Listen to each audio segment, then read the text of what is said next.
Sebagai tim kuasa hukum itu kan tetap mempertanyakan kepada pihak kepolisian.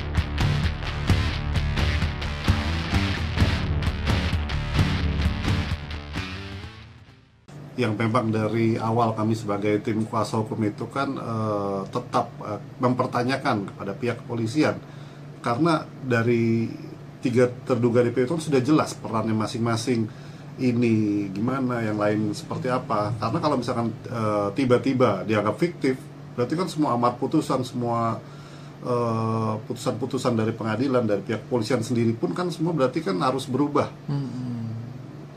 Jadi yang itu kita pertanyakan, dan juga yang kita perhatikan kemarin di sidang yang kedua kalau nggak salah itu kan memang dari pihak tim kuasa hukum Polda Jabar itu kan menyebutkan kembali peran mereka masing-masing gitu. Jadi itu kan memang menurut kita agak bersinggungan, jadi kok saling bertolak belakang gitu kan. Jadi kita tetap mengikuti persidangan ini, semoga nanti juga majelis hakim juga bisa lebih berada di tengah.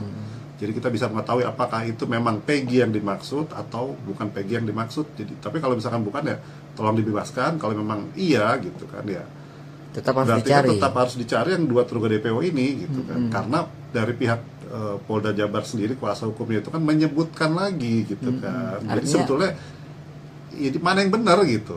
Tidak konsisten berarti ya Pak? Iya, tidak konsisten. Dari awal disebutkan fiktif, tapi kemarin di persidangan disebutkan kembali, berarti itu lengkap dengan peran-perannya. Iya, yang seperti saya bilang tadi itu kan semua ada perannya masing-masing. Nah kalau misalkan ini dihilangkan, lantas yang dibonceng motor ini siapa, yang memulai siapa, itu kan harus jelas. Jadi itu yang memang sampai sekarang itu kita pertanyakan, kemana yang 2 terduga DPO yang dianggap fiktif itu.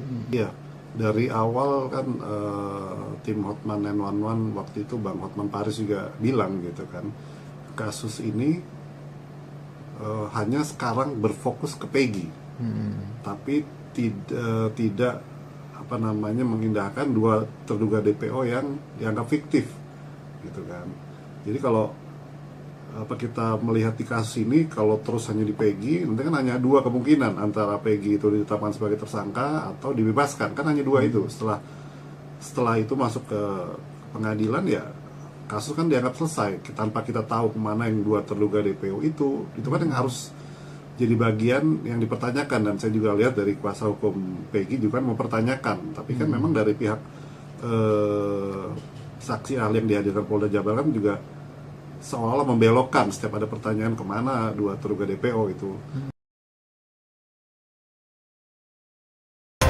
Peristiwa demi peristiwa selalu terjadi dan terus berkembang sepanjang hari.